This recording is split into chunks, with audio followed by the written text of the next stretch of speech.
Yes, Prabhuji, I'll do it. Yes, thank you so much.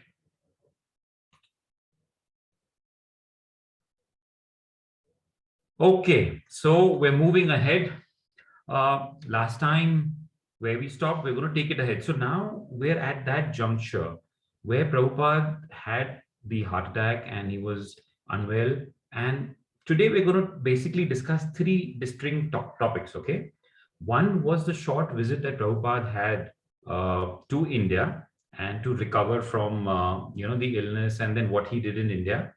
Then we will move on to the second phase of the expansion of the movement in America. And then we'll move on to the third important aspect, which is called London Dreams. All right. And what exactly happened over there. So that's basically the three parts that, broad based areas that we're going to be covering today of the Leela. So coming to July of 1967, right? This was the time when Prabhupada had just suffered that heart attack and he was on his way to India. And they arrived in India. It was 25th July, 2 a.m. in the night. That's when they arrived. And when they arrived, obviously, Delhi airport at that time, it was not so, advanced, you can say. So it was, and July is normally a very hot period. So it was hot. And Prabhupada had come only with one disciple, that was Kirtanand Prabhu. So only Prabhupada and Kirtanand Prabhu were there. They arrived. Now, 2 a.m. in the morning, obviously it's all deserted outside. So normally when Prabhupada would go anywhere, he would be greeted with, many disciples around, a lot of people. But here, it's only him and Kirtanand Prabhu who come out of the airport, dark, only taxis and taxis waiting.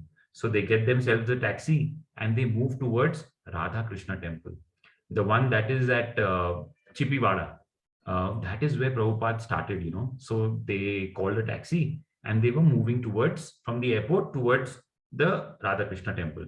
Now, on the way, all Prabhupada saw was deserted streets and it was absolutely quiet. And he passed all those areas where, he recollected all the effort that he had put in while publishing the first volume of Srimad Bhagavatam. So he crossed that particular printer where he had published the Bhagavatam, and then they finally reached the temple.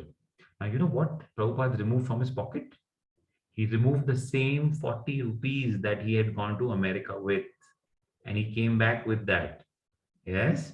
So, what he had carried, the Bhagavatams that he had carried, the first batch, he sold for some $200 odd. So that is the way Prabhupada realized print books, earn money, get the movement rolling. So that Prabhupada thought is the perfect way to do things. Print books, whatever money comes, put it back in the movement so that more and more people are connected. And books as it is are so important. You'll hear later on, the stress that Prabhupada gave on books and importance of books. All right. So the 40 rupees he gave the taxi driver, and he obviously expected back the change to come. And the taxi driver just kept the change. So Prabhupada actually started arguing with him.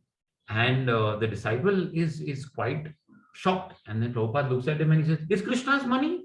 How can I let it go?" So that's how Prabhupada was. So when it came to anything related to Krishna, he could get angry, he could get aggressive, but it was only for the movement, or it was only for Krishna that he would do all that. So when they entered the temple, now when they entered, the disciple was really shocked because it was a small room that Prabhupada was in. As you can see the right side of the screen, it was a very small room on the first floor of the temple, and it was above the altar. Because it was above the altar, there was this particular dome that was made, because normally you don't stand above the deities. So there was this dome made. So it was a really small room. The left hand side, you see the cleaner version, and the right hand side, you see what the room originally looked like. So when he entered, the disciple was shocked. Okay, my Swamiji, he lived in this kind of a room, and the room was dusty, small, dark, only one single bulb in that entire room. And then there was Prabhupada's typewriter on one side, and there was his the cooker. He had this special cooker where he would cook everything together. So that he showed, I used to keep my cooker here, my typewriter there, and then the whole stack of Bhagavatam books was still lying over there. So that was seen, and the disciple was shocked, but somehow he swept a little, and he managed to get a thin mattress. And then he realized the kind of struggle that Prabhupada has gone through, because now in the US he still had disciples, he still had some centers, but when he came here he was absolutely shocked at the humble beginning that Prabhupada had and how he had uh, started all of this with what effort. But the important point the disciple also realized was Prabhupada's detachment. मतलब उनको कोई फर्क नहीं पड़ता whether he was at the airport in a hotel room which was plush or he was in this room. It made no difference to Prabhupada. His focus was clear. Whatever is given by Krishna is wonderful and it is going to be used in the service of Krishna.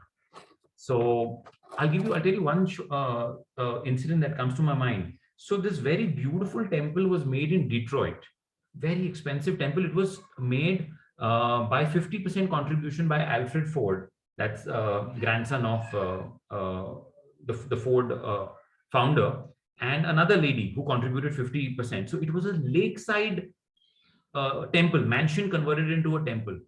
But Prabhupada wasn't affected by that also. That was this huge one.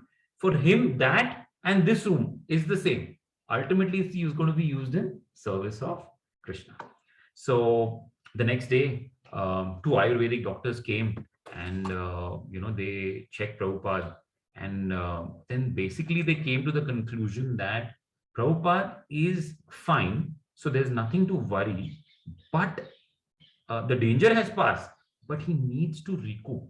He needs to, rejuvenate, and he needs to work his schedule out properly. So they just came in and they gave an entire schedule, tuck, tuck, tuck. You should be doing this. You should be resting. You should be doing this. But Prabhupada wasn't known. So 25th July, he landed. 1st August, he's in full action moving to Vrindavan. Typically he's here to rest, but no, within 6 days, he's moving to Vrindavan. And at Vrindavan, he's going to Radha Damodar temple. Now, Radha Damodar temple is also the one where he started all his writing and all of that. So he wanted to go there and he started writing his letters to disciples. 6 days in India, he started writing letters to disciples, and he also received letter from disciples. So one of the disciples wrote back that Macmillan, this is a big publication house and they are interested in publicizing, printing our first Bhagavad Gita, the Bhagavad Gita as it is. Till then, Back to Godhead magazines were being published, and Srimad Bhagavatam, the first volume that Prabhupada had written, only that had been published. So Bhagavad Gita as it is was still not published, right? So Brahmanand Prabhu, who was over there, he wrote back saying that Macmillan is interested, and immediately Prabhupada replied that go ahead, sign the contract, whatever is needed. Don't bother about how much money we are getting. Just publish it. So his criteria was what? He didn't know how much time he has left. Right? So if you have limited time, your focus is just spread the message, make sure that Bhagavad Gita, Srimad Bhagavatam reaches to maximum number of people. That was his objective. So he was weak in his physical body, but he was super, super ambitious at heart. So he was making multiple programs. This is to be done, that is to be done. And in fact, that's when he even Kirtanand Prabhu, who had come with him, he even gave him sannyas. So he was this young disciple. Normally, sannyas is given after the age of 50. But Prabhupada said that Kirtanand is young, he's energetic, and we need such people for the movement who can push the movement ahead. So Prabhupada had no problem in giving Kirtananda, that you take sannyas now. The objective is that whoever can contribute in propelling, acting as a catalyst so that the movement spreads fast. That was Prabhupada's agenda. So then they were spending a couple of days in Vrindavan. And in the meantime, another disciple, it was Achyutanand Swami. He also, Prabhu, he also arrived in Vrindavan. So once he arrived, and he also saw Prabhupada living in such, you could say, poor conditions. They were actually, now Vrindavan was a place where uh, there are flies, there's dirt, there's all of that around. But Prabhupada was very comfortable in that. Unko kuch farak nahi pada. And it was again July, August. July, August is like the peak. So these disciples were sweating, were finding it hard to keep that stamina. But Prabhupada was functioning. Tak, tak, tak, tak, tak. So, one incident I would like to share with you, that these disciples, once they were there, and one of the pandits, he landed up looking at the deity and saying, "Arey, this looks like Chaudhry Saab." So when the disciples heard that, they went to Prabhupada and said, "What is this? How can deity he's compared to some person?" So Prabhupada just said, "These guys are the caste Goswamis." Right? Now, I'll explain what caste Goswamis are, as Prabhupada explained to the disciples. Now, Prabhupada, obviously, the disciples know what are caste Goswamis. So they had heard of the six Goswamis. So Goswami, the Goswami basically means, Go means senses and Swami means someone who has control over the senses. So these six key Goswamis in our disciplinic succession that we have, now they used to travel a lot, right? So they could not take care of the deities. That's the reason they had given this task to householders, right? So that you maintain the deities and we will go about preaching, writing, whatever we have to do.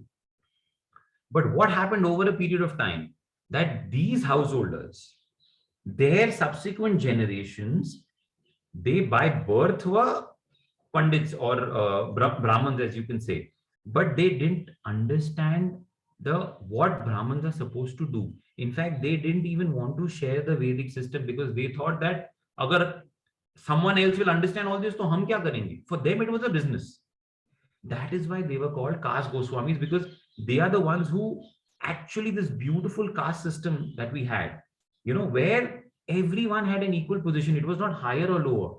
It was just that you do as per your ability. That was the original uh, Varnashram system. But it was, you can say, degraded by these caste Goswamis. And that is what Prabhupada explained. So the disciples at that time felt happy and sad. So they were happy that Prabhupada was not like them, but they were sad, thinking that why are other people in Vrindavan, in this holy place, not like Prabhupada? So that is the feeling that these disciples had. So time went on. By the end of September, Prabhupada was pretty much fit. He was like 90% fit.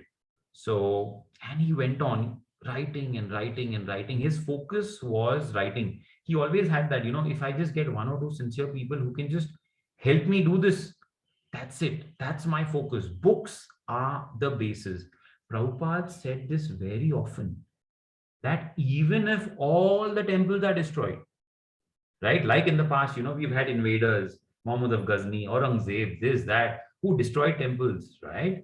So he said, even if all the temples are destroyed, it doesn't matter. My books should stay. Because this entire movement can be started by books only. So kids, please understand the importance of Prabhupada's books. And Prabhupada has written so many of these small pocket-sized books, right? So on the way to Godhead, then there's another, Laws of Karma, beautiful books. Please take out some time and read them, right? They are these small books, very easy to understand. There is another beautiful book, Perfect Questions, Perfect Answers. Lovely book where his question answers with the reporters are there. And the way Prabhupada would answer is hilarious. You'll hear that in the London Dreams when he reads there. I'll talk about one or two reporters and the question answers he had. Amazing, how Prabhupada would reply to these people. So please read Prabhupada's books. That's my humble request to you all. So now there were, as time was passing, and Prabhupada's approach was that I should have, though he was old, but planning was perfect. Whatever he did, what should be done, how it should be done, where it should be done. So that was communicated in all the letters. So while in India, he was always regularly in touch with all the centers, communicating what is happening, what is not happening, and in the meantime, even he got letters from overseas. Janki Devi, who was handling San Francisco Center, was writing that, Prabhupada, please on your way back, come here. So Prabhupada was planning that on the way back, I'll go via Tokyo. So I'll spend some time there, probably do something over there. So his focus was on that how I can ensure that the centers are there across the globe. And he used everything in the service of Krishna. Like today also, if you see, we're on Zoom, we're connected. So that time, letters were the one that kept the disciples who were away from Prabhupada connected to Prabhupada. So even when he was not there, he was there, right? Because if you see and hear his letters, they are so mesmerizing that even today we read them again and again. So that time we can imagine how disciples would write them again and again and again and again all the time. They would read again and again amongst themselves. So he spent some time, and now he was on his way back to the US. And on his way back, he packed important things. He took dhotis for his disciples. He took some saris. He took a coconut grater, and stuff like that typically will be needed, to establish. One is to get the disciples to look like Vaishnavas. And second was whatever was needed, the puja samagri, this, that, whatever he needed, he took that. So when he reached back, there were hundreds of people waiting at San Francisco. When he landed, there were hundreds of devotees waiting. And at the airport, as he came out, dandavats were given. Everyone was shocked. Dandavat for them is something that is not very common. It's not, the sight is not seen. And he came back and he was offered dandavats. When he met all the disciples, it was as if like a father meeting children after a very long time. That was the kind of warmth, love on both the sides. So that was the feeling, and Prabhupada hugged them, and they were very, very happy on seeing Prabhupada. And so now starts the second phase of the movement. So Prabhupada came to San Francisco, and he inquired, Los Angeles, and he inquired as to what is happening. He came that, so another storefront was set up. So the formula was decided, कि stores front hona chahiye. That's where the temple will be. It will be a preaching center also. And behind there'll be a small room where all the disciples would be staying. So it's very convenient to manage it. So Prabhupada was there for some time. He gave a lot of inspirational lectures, and he continued translating his Srimad Bhagavatam. So he spent some time there, and then from there he went to Boston. Now, Boston, when he went, again, the objective in Boston was, one second, I'll just move the slides ahead.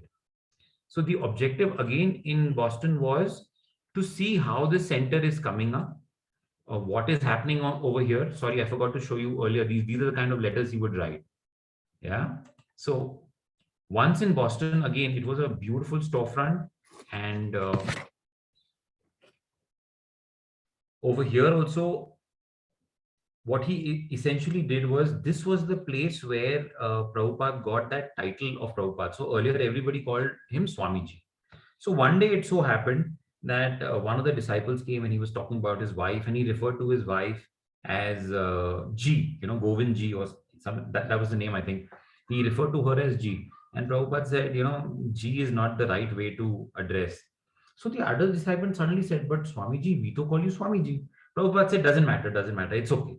No, but they were very inquisitive. They said, why is it not the right way to address you? They were very concerned that what should we do? How should we address you? And then Prabhupada said, the correct way typically is to say Guru Maharaj or Gurudev or Srila Prabhupada. And that is when the disciples understood, and that's when the message circulated. And it even came in the Godhead magazine, Back to Godhead magazine. So from there, Srila Prabhupada then everyone started addressing him as Srila Prabhupada. Now, why Prabhupada? All right. So Prabhupada, what does it mean?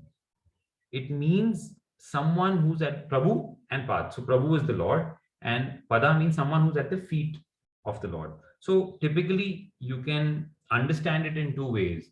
One can mean that one who's always at the feet of the Lord, and another can be that uh, at one's whose lotus feet we need to sit because he's our master, right? So these are the two ways you can look at understanding the meaning of Prabhupada. So, and this is not the first time. So even the Goswamis were addressed as Prabhupada, like Rupa Goswami Prabhupada. So that was in the disciplinic succession only. That address was there, that Prabhupada title. So from Boston, Prabhupada went to Montreal. Now that was August of 1968, and so 67 he was in India, and this was August of 1968. Now when that was the third center, Montreal. Now when he reached there, there were disciples over there. One such disciple was Annapurna Mataji, and she was basically a British girl who was here. So Prabhupada had earlier asked her, so how's it going? Basically, he wanted to know whether it's possible to go to London. So unfortunately, she said that my father cannot arrange accommodation, and that's how it's not possible. So Prabhupada said, "Don't worry. Whatever Krishna wants will happen. You continue the movement. You continue serving with folded hands. Um, Always be in a humble position. You yourself understand the philosophy, and then you can preach it like I am preaching." That's the way Prabhupada would put it. That it's not difficult. Once you understand the philosophy, which is that that the Lord is the supreme, we are his, you can say, servants, right? And that is what we need to understand, that he is the supreme proprietor, controller. We just have to serve him. That is our aim of life. That is what Prabhupada would say again and again. So another one disciple came. His name was Pradyumna Prabhu. And he told Prabhupada, Prabhupada, that there is this one book I read of Ati Swami. And that book talks about how there was this group of influential people who helped the Swami tour entire Europe, and from France, Germany, all those people, all those places. And he conducted that entire tour, that whole route, and he used these influential people to preach. So Prabhupada said, fair enough, but can you arrange that? Right? Do you have the resources? Do you have the influential people? Do you have any options of going to London? So that disciple said that, Prabhupada, Bhakti Vinod, Thakur Bhakti Vinod was a member of this Asiatic society in London. So maybe you can go there and you can discuss. Maybe we'll find, some connection somewhere. But Prabhupada said, it's not practical because we don't have any base there. We have no place to stay. We don't know influential people. How are we going to do it? It doesn't make sense doing it right now. It doesn't make sense for me to go there right now. But he remembered that he, in fact, even said that his spiritual master in 1930 had sent a sannyasi to London to preach. But he returned back saying that idhar to sab malechas hai. Malechas are basically lower than even Shudras. They don't follow any of those basic varnashra dharma. So he said everyone is Malecha. This is not possible. So he came back. Basically, he failed. He couldn't preach. So, but Prabhupada knew that he was very keen for London. Why? Because it was his dream. And even Thakur Bhakti Vinod had tried. So it's very important because, see, London was the center at that time, right? The British Empire was very popular, powerful. So he thought if we can get inroads over there. But he said this is not the right time, so we will see. So he chose to call upon the people who started the LA movement. They were very successful in LA, right? So he chose to call these three couples, Sham Sundar Maharaj, Sham Sundar Prabhu, then Guru Das Prabhu and his wife, Sham Sundar Prabhu and his wife, along with the child, and also Mukunda Prabhu.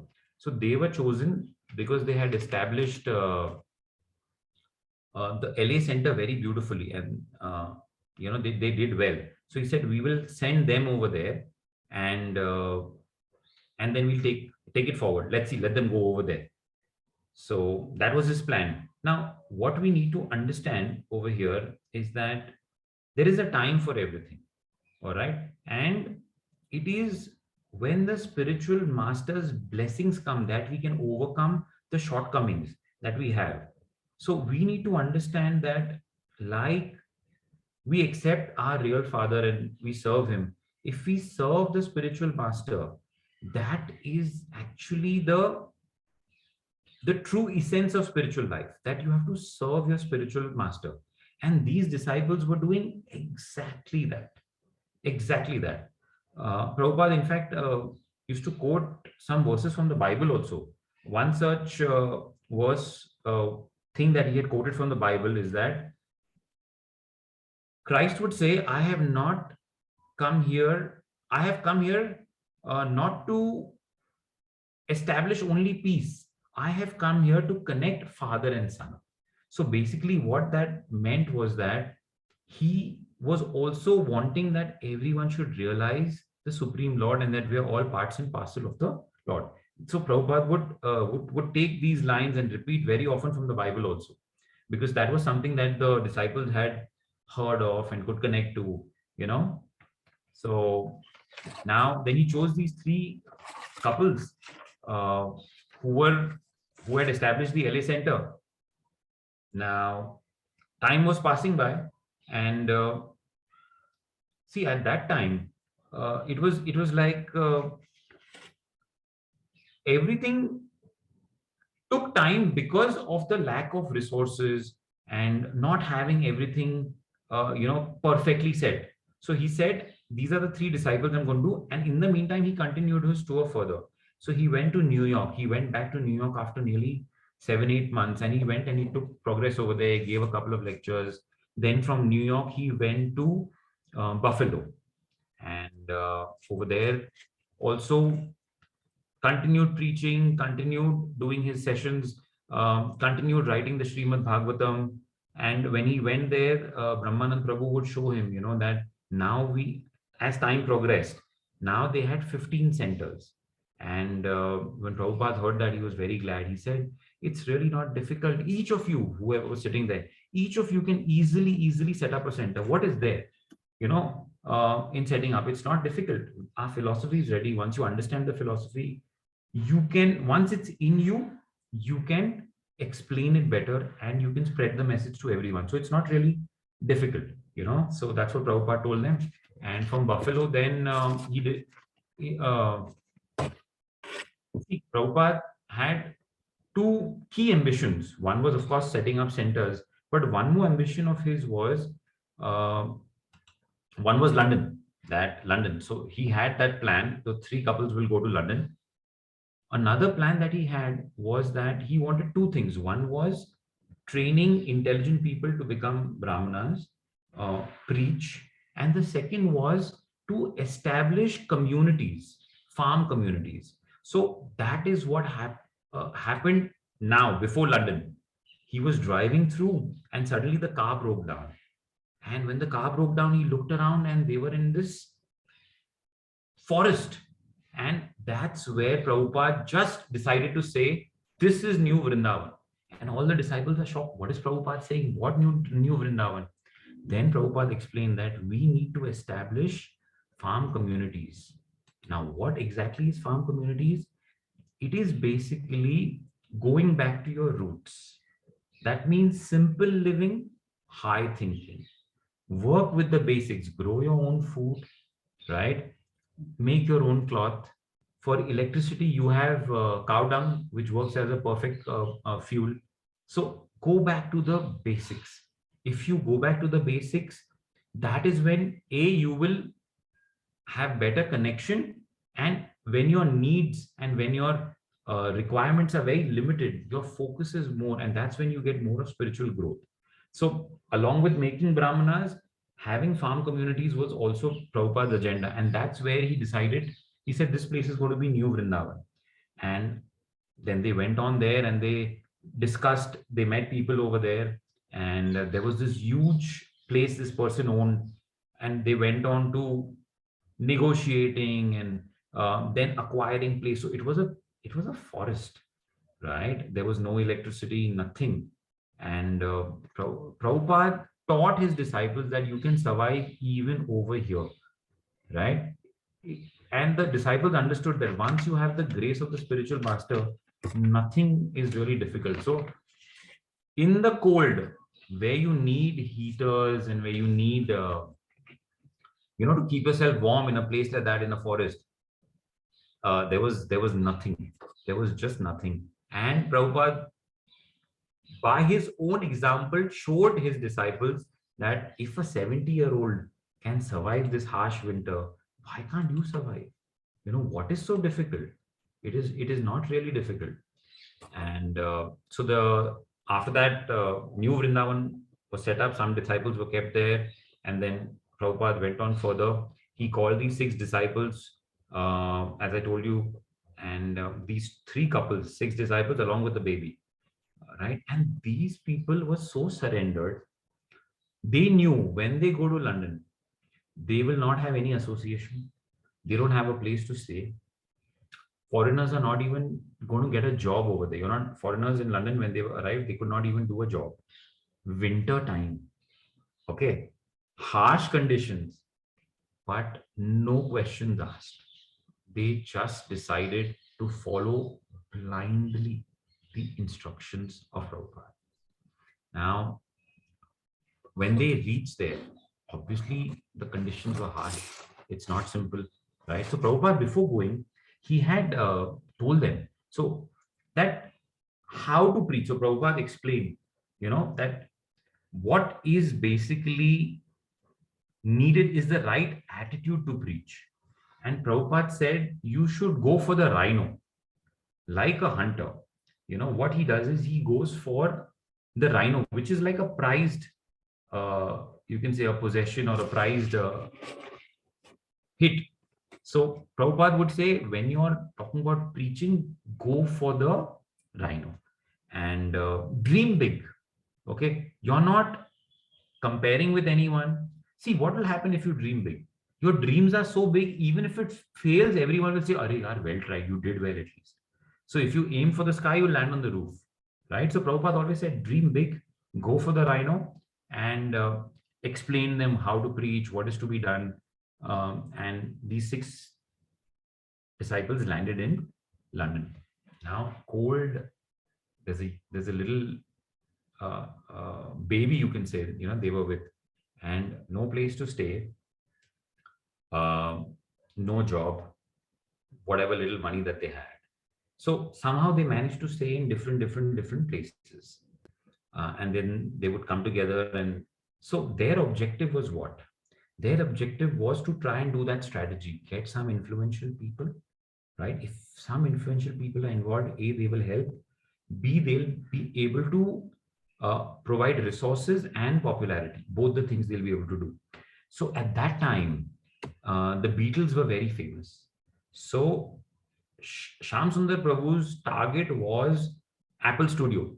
उधर जाने का, बैठने का, कि कभी ना कभी sometime I'll find them, because he tried many ways to get through to them, but there was no access. You would never get, like today also, if you want to go meet some celebrity, is it easy? It's not easy, right? So same problem they had. Beatles were like the biggest stars at that time.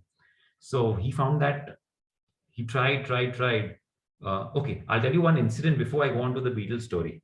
Now, this incident again will show you what surrender is and what Krishna does when you surrender to your spiritual master. Okay, so this is an incident which is narrated by Shyam Sundar Prabhu himself. Okay, so it's a true incident that happened. I happened to hear it in one of my lectures by Nandlal Prabhu. So it was this winter morning. As I told you, all three of them were staying separately. They ran out of money. They didn't have money to pay for the rent. अभी rent के लिए पैसा नहीं है, तो फिर what will happen? You will be kicked out. So one winter morning, Shyam Sundar Prabhu just gets up, leaves his child and his wife there, and he just walks out. And he's thinking, what will happen? And he's, just saying, Prabhupada, what do I do? Guide me. What should I do? So it's winters. And for those of you who know winters, there is this thick fog that is there. If you've seen the Delhi fog and all. So he's walking in fog. He cannot see a few feet away. Suddenly, what happens? There is wind blowing and there is money that comes. These notes that come, and it's on his face. And he's like, from where did it come? He just collected the money thinking that someone will come. किसी के हाथ से पैसा उड़ गया and it has come. No one comes, no sound heard. He walks a little ahead, no one see, nothing. And when he counts the money, believe it or not, it is exactly the amount he wanted to pay the rent. Can you believe that? When I heard it, I was like, this was the incident that Shamsundar Prabhu. So it just came to my mind and I thought I must tell you. So you will understand that how truly surrendered these disciples were and how Krishna reciprocates. You cannot imagine how he reciprocates, right? So coming back to the Beatles part.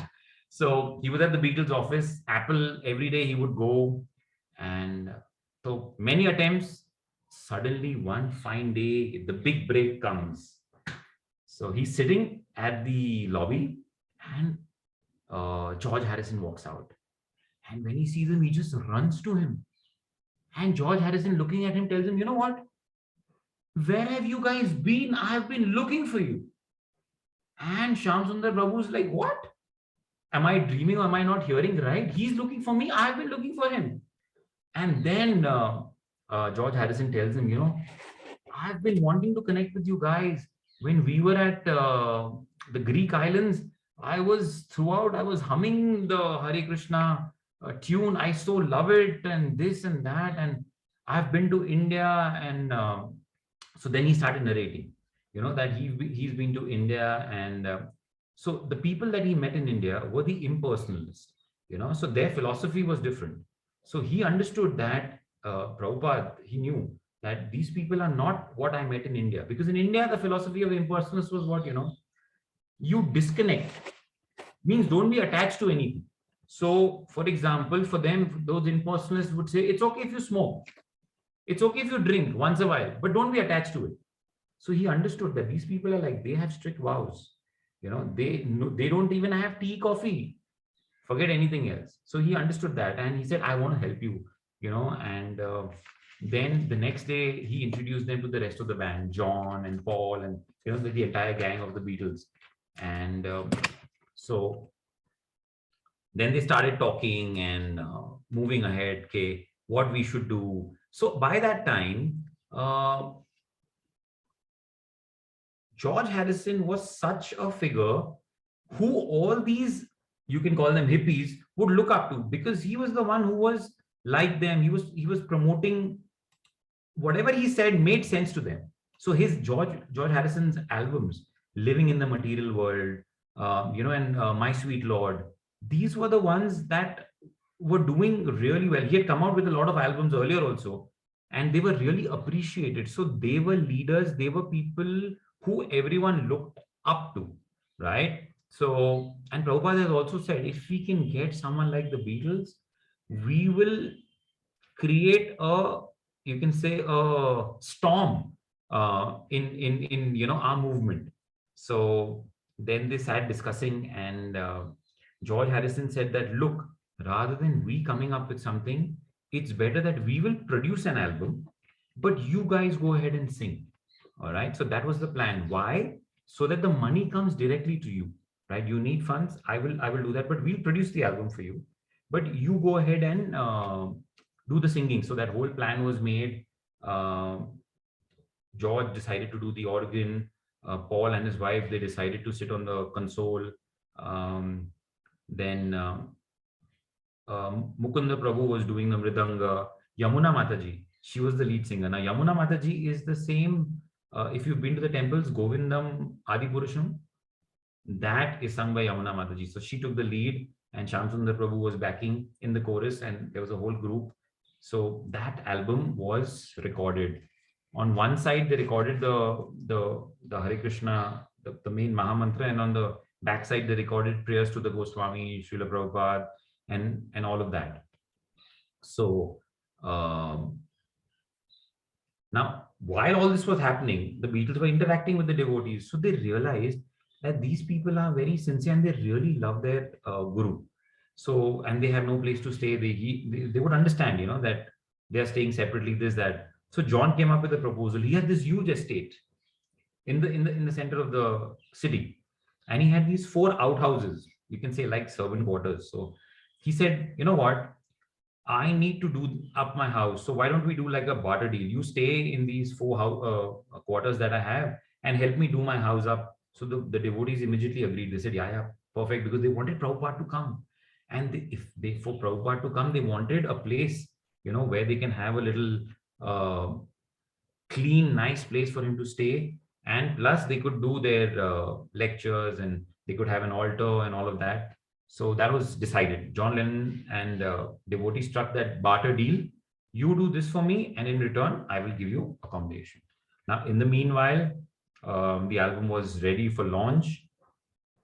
They did this. So today we have publicity. So in that time also, they had this huge publicity. So they had this big multicolored bus, which was, you can say, painted literally with the album, and it went around the entire city. And on the first day itself, they sold 70,000 copies on the first day. So it was such a big hit that within a few weeks, all the disciples were on this program called Top of the Pops. Now, Top of the Pops was this leading television show at that time, and only the very famous guys came on that. And the Beatles and the disciples were on that show, and it was super hit. So things were going fine. Now Prabhupada's arrival, they were planning Prabhupada's arrival. So in the meantime, the rooms that were given had to be fixed up. So the devotees worked day in and day out, got everything ready, cleansed the room, got a Vyasasan ready, got a temple ready, all of that. So when and then they would send all the recordings. They would record and send the cassette to Prabhupada that this is what we've done, this is what we've recorded, everything.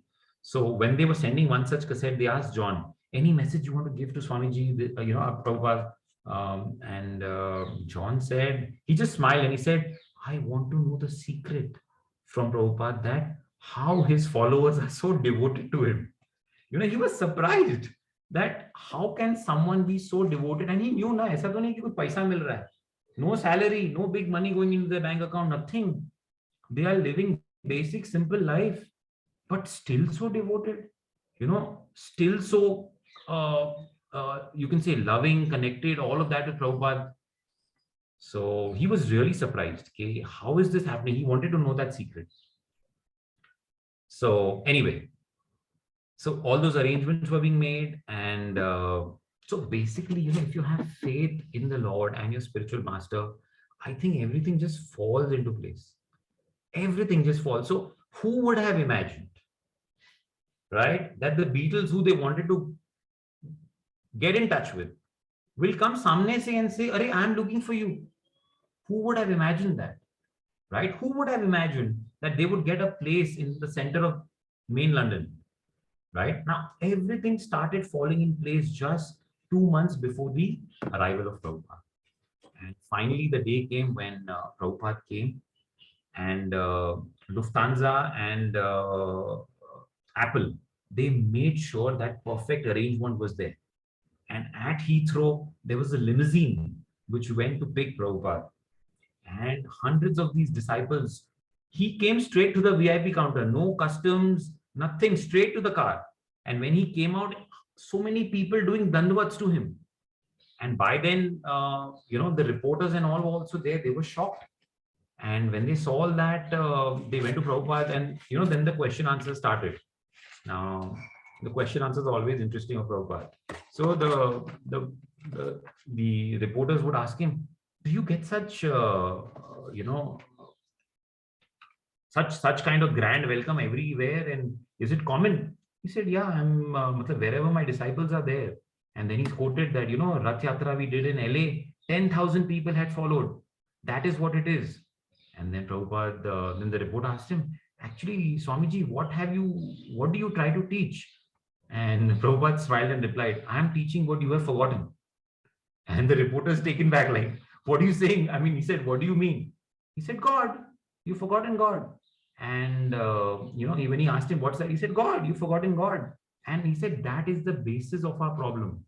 We are trying for peace. We are trying to do everything. But the main problem is we are keeping We are thinking that we can do it by ourselves and we run everything and we are the center of all action. But actually, the action doesn't come from there. We are empowered by the Lord. All of that realization is what is gone. We've become a godless civilization. And that is the root cause of all our problem. So when the reporter asked, this is what Prabhupada's reply was, the root cause of our problem is forgetfulness of God. And he said, technology advancement is there, political development is there, but all of that, what use is it? Is it really giving you what you want? Is it giving you the peace that you need? Is it giving you what you wanted? No. So, Prabhupada's father was once told by his friend, "Arey, why don't you make him a barrister? Send him abroad, let him learn." This is as a child. Now, 70 years later, Prabhupada comes to London. He wanted him to, that friend had suggested, make him a barrister, send him to London. And 70 years later, now finally Prabhupada comes to London, but this time not to learn, but to teach. This is what he came for.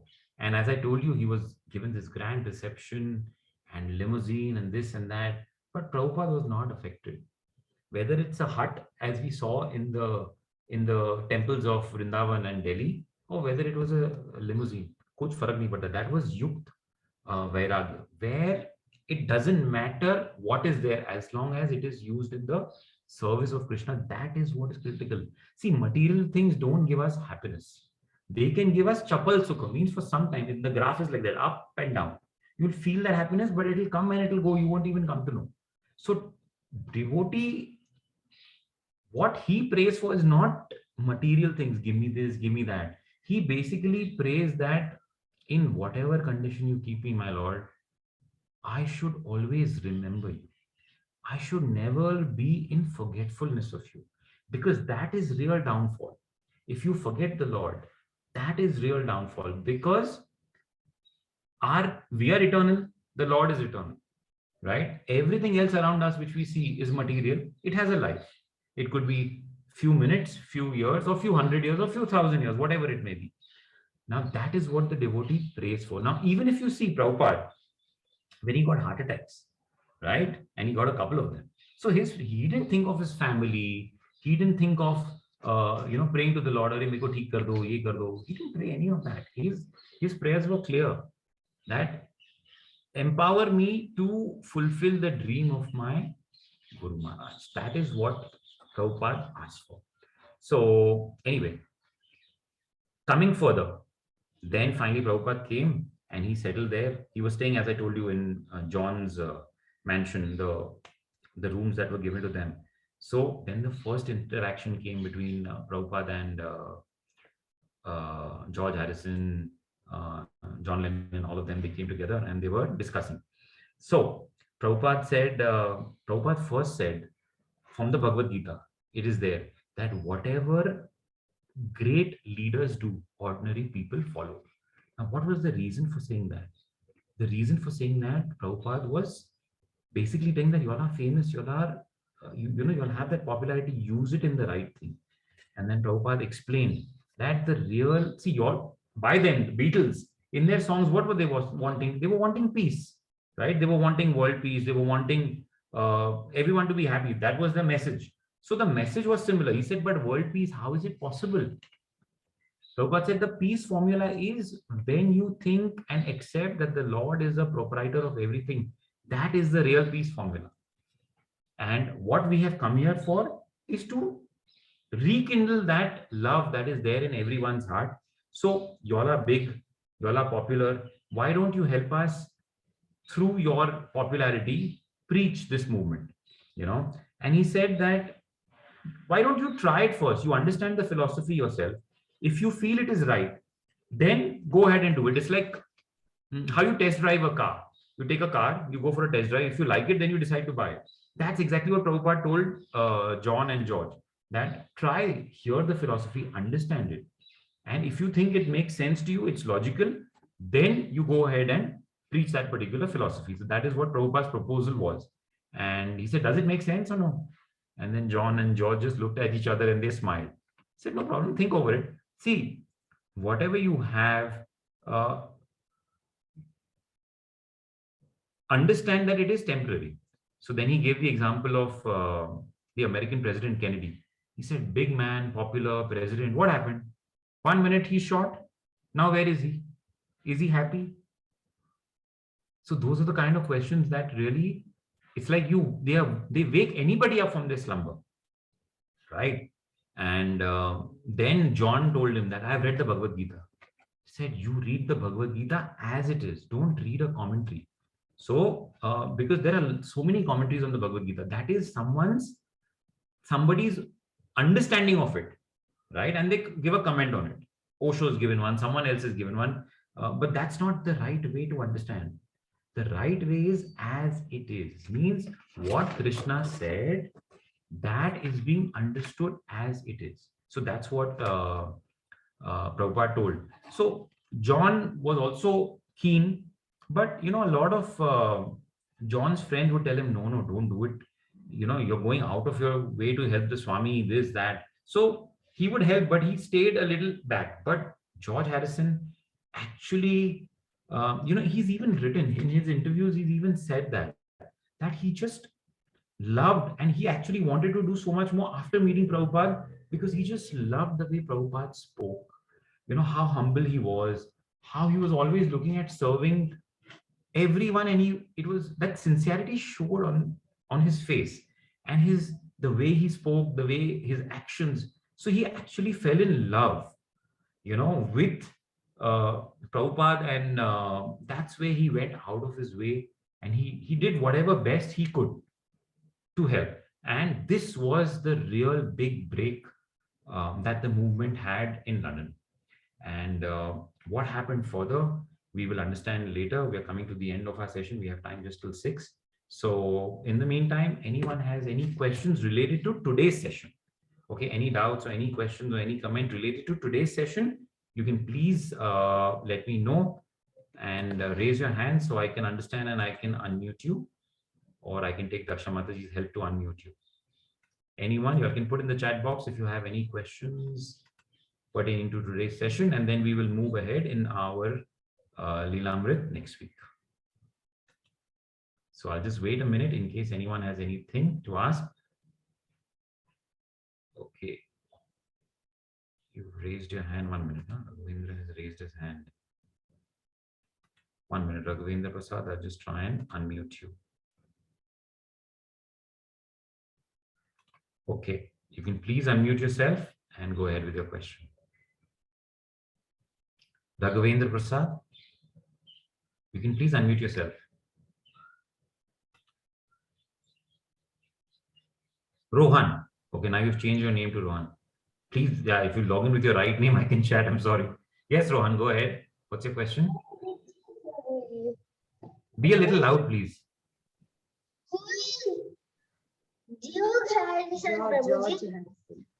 Sorry, I cannot hear. Be a little loud. I'm in a little poor network. Who is George Harrison, Prabhuji? George Harrison. So Beatles, if you Google Beatles, you will get to know this was the most famous band of the 60s, 70s. Most famous. They were so popular. Their records, they were on top of the charts for months and weeks. So George Harrison was one member of that band. So there were 4 of them in that band. Okay, you can just Google and check George Harrison. Extremely popular. So today, I don't know, who do you know as popular singers in India? So he was even more popular than that. He was really, really popular. As I told you, the first, this album also, first day, 70,000 copies sold. Okay, Rohan? For more details on George Harrison, you can just log on to Google and just type George Harrison. You'll get all the details of him. Who is John, Prabhuji? George Harrison is one person, name and surname. Okay, Prabhuji. Very good. Anyone else with any other question?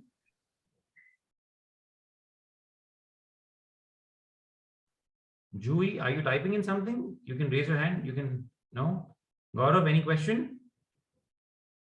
No? Okay. Then we will end the session here. Thank you so very much, kids, for your enthusiastic participation and being there. and we will meet next week. Hare Krishna. Thank you so much.